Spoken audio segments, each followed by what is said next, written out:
Well, everybody, I've been away for a few days, so I haven't been doing much.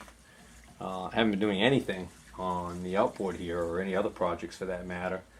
And I'm back now, and got a little bit of time this evening. So one thing I have been doing, even while I was away, was looking online and checking out the situation on a used shaft. New shafts are available, but they're several $100s, like close to $300 for a new shaft, which is just crazy. I mean, I'm not going to do that. For an old motor like this, I could, for that kind of money, for $300 or $400, if I wanted to, I could get a good used lower unit, complete lower unit. And that would negate my whole issue of having to weld this case. It would negate my whole issue of having the broken carrier. Although I think I found a carrier online cheap if I want to go that route. Anyways, getting back to the shaft, there are several used shafts available on eBay that appear to be the correct one. The problem is some of them look just as bad as this one, if not worse. And some of them look pretty decent. I did find one seller who had one that was looked pretty decent. He wants $40 for it, plus I think another 15 or 20 bucks shipping. But I messaged him a week ago now and asked him whether or not he had the gear case that this came out of, because I was thinking, hey, maybe he's got a carrier, the shaft, and the gear case, and we could do some kind of a package deal, and I'd buy all of the parts from him. And he hasn't even replied. Not at all. And that kind of annoys me, you know. Here I am getting ready to maybe buy this part from him, and I just wanted to see if he had the other stuff. And, you know, all it takes a quick courtesy reply to say, no, sorry, we don't have it, or it was already sold, or whatever. And then then maybe I'll buy this from him. But no, not even a reply. So, you know, if you can't take the time to answer a simple question like that from a potential customer, I really question your customer service. So the other thing too is I've got the business card around here somewhere from the company that sold me the starter, and although that starter does need a new bearing or bushing on the top, it is still currently a good running starter, and it was used, so they weren't saying it was rebuilt or anything. So I really don't fault those guys for sending me a starter that had a sloppy shaft bushing or bearing. Well, where is that? But anyways, I did like, you know, the note that they sent with the part. You know, satisfaction guaranteed. They seemed like they were really concerned about my satisfaction after the sale. So maybe I could even give those guys a ring and see if they've got something. But I guess for tonight, what I'm going to do is I think I'm going to shift my focus to the top end over here. I figure what I'll do is I'll start taking apart the water pump housing, and we'll look at the possibility of taking some of this apart to get the pinion gear and everything in this drive shaft out of the case.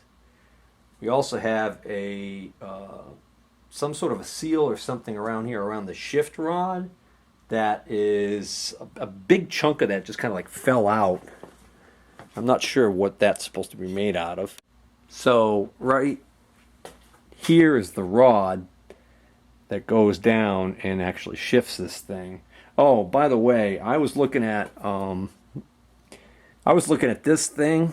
So anyways, this thing, which I now can't remember which way it went in, but I'll worry about that when I go to put it back together. This actually this rod pushes on this and actually moves this thing in, which is spring loaded. So I guess the default position is probably forward. That's probably in forward gear, because it would make sense if you had some kind of failure with the linkage or something like that. You'd want it to be stuck in forward so you could limp home if you were out on the water. That's my theory anyways, and I'm sticking to it. So down here where this shaft goes is where this big chunk seems to have come out of. And there's another chunk there. Now this feels almost like a hard plastic or something. So that can't be part of a seal. That's got to be something else at that. That's some sort of a boot, unfortunately, which I could see is clearly broken in not one, not two, three pieces. This, wow, could this be rubber that's just so hard that it's broken? I don't know. Like, you know, that like a boot? That is nasty. A lot of dirt and sand and grease, it appears, in there. And then there's some kind of a plastic washer or bushing on top that does not look like it's going to come out easily. Oh, stand corrected. Oh, look at that. It's got tabs. It's a special plastic washer that's got tabs that ride in these slots. And that covers some other kind of a mess down there. Alright, well, I'm not going to get too involved with that right this moment. People look at the parts breakdown online and get a better idea how that's put together. For right now, I think what I want to do is I want to remove this water pump housing cover. Alright, so for whatever reason they've gone and used two different sizes of bolts here. This bolt appears to go through, might be a really long bolt that goes through the upper and lower part of the housing. And then these two small self-locking nuts are actually on studs. And then this is a large self-locking nut on a large stud, which probably also goes all the way down through the whole housing. So I don't know what the deal is there, why they did it that way, but hey, whatever. That's probably a stainless washer.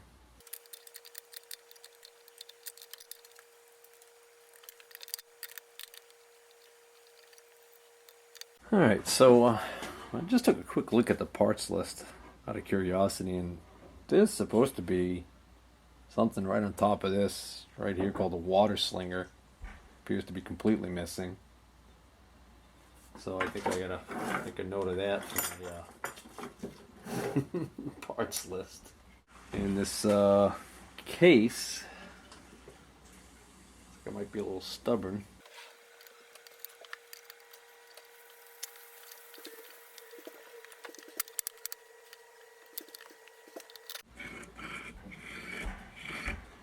Hey, there's no impeller. Just kidding. There's what's left of it. What the heck is this stuff? Are you kidding me? Man, that looks like a mouse nest. Looks like the kind of material a mouse would drag in there and make a nest. Alright, so there's your impeller. So, should be able to rotate this and pull and get it to come out. Yep, just started digging that out, and it sure as heck looks like a mouse nest. I mean, why else would there be that kind of material? It's like a cotton fiber or something.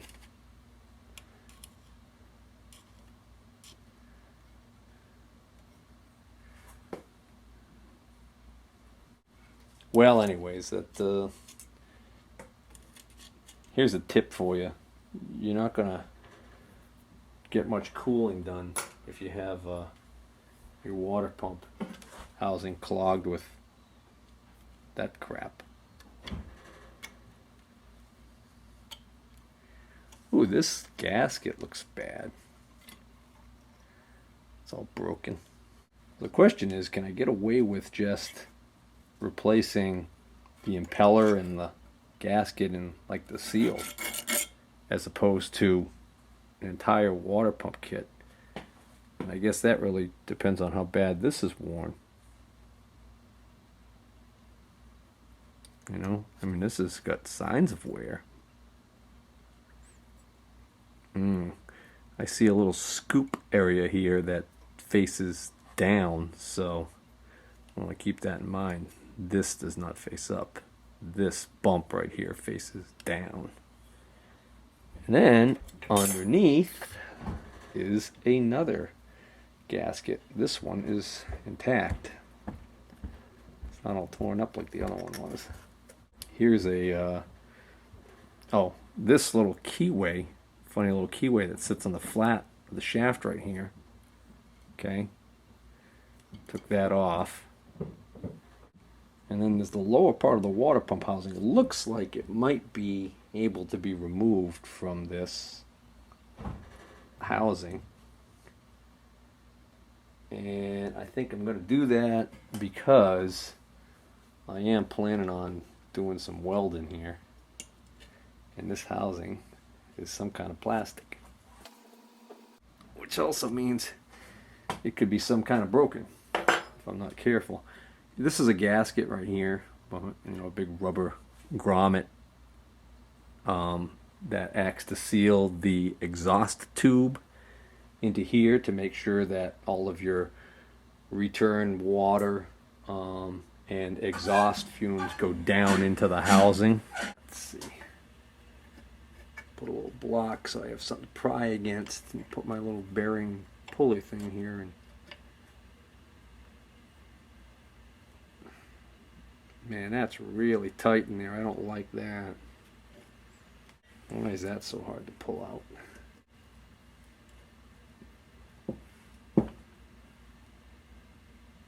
Huh. No, I didn't break it. This just slipped off. Maybe I should heed the warning of that noise though and just, maybe I should just leave that in there. I really don't see why I can't leave that in there. Boy, that does not turn nicely at all. Wow.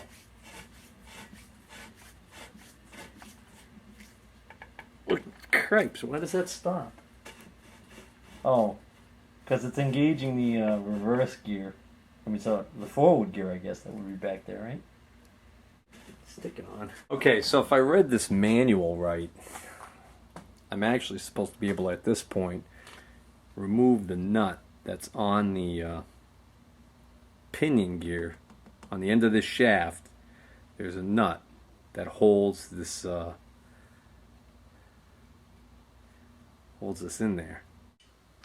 All right, so the book actually says to you're supposed to take the shaft here and put it in a soft jaw vise, and then put your wrench, which in this case is a ratchet with a proper size socket on it in there. Okay. And while this is being held, you're then supposed to be able to use the ratchet to unscrew that nut. Well, I'm thinking that's going to be so tight. My plan is going to be to actually leave the ratchet in there so the ratchet can push against the housing and try and actually turn this shaft. And this isn't a soft jaw vise, this is a pipe wrench, so this is probably sacrilege. But I'm looking at this shaft and going, you know what, soft jaw, this thing looks nasty. I just don't think it needs to be that babied. Although, this is going to be a trick.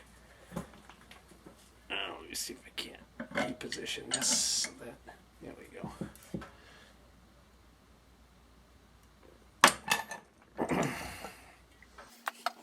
That slipped off. Alright. I guess I should take a moment to consider the possibility that this is a reverse thread. So let's see. This spends most of its time, most of its life going clockwise, just like the engine rotation. In fact, it spends all of its life going clockwise. This never reverses direction. So if this is going clockwise all the time, then a conventional nut would not want to unscrew.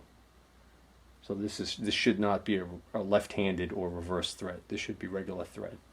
So at least now I know I'm not turning this in the wrong direction trying to get it off.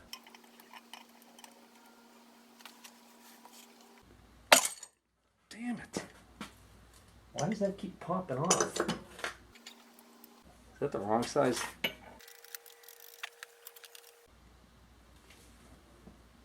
Oh, look at that. There's a shim that I didn't even realize was in there. That is a shim that's going to be at the back side of the bearing carrier.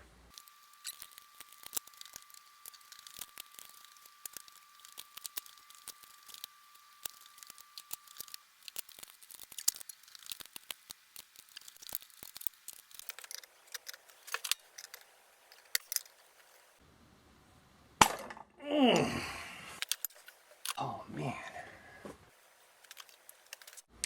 Well, I just remembered that in the manual that I have, it actually talks about removing this plug right here, which is marked flush. And this must be for flushing out the system. I'm assuming maybe like if you were running it in salt water and you wanted to flush it with fresh water. But anyways, I think it said you got to remove that plug as part of the process of removing the water pump, and I can't help but notice that this plug screws right into the side of this housing, so I'm betting that's part of my problem, why I can't get that out. So I'm glad I didn't force that issue. Glad I didn't force this, because I probably would have ended up breaking something. But the other thing that I didn't even notice the other night, but now I just happened to look at it, is there are some really bad grooves on this drive shaft right here, where the seal's supposed to seal against that shaft. You got yeah, that plug right there. Well, maybe that wouldn't. Yeah. This plug only screws into the housing. It doesn't really screw into the. This little plastic nipple right here would probably stick out a little bit, but that still wouldn't be the cause of why it's not moving out like at all. The other thing I wanted to do is I wanted to see, there might be a casting number on this too. I've been looking online. There's actually on eBay, there's a couple of housings, just housings with nothing inside of them. So the problem with that would be, even if I get the housing, then I don't have to weld this casing. But then I still got my bad shafts to deal with. So, I don't know. Well, let me figure out what I'm going to do here. Oh, the reason why I got this set up this way is because the last thing I was working on was trying to get this nut off. It's been a few days, so I kind of lost track of where I was. And enough of that nut sticks out that I want to try a metric wrench, because this socket just seems so sloppy.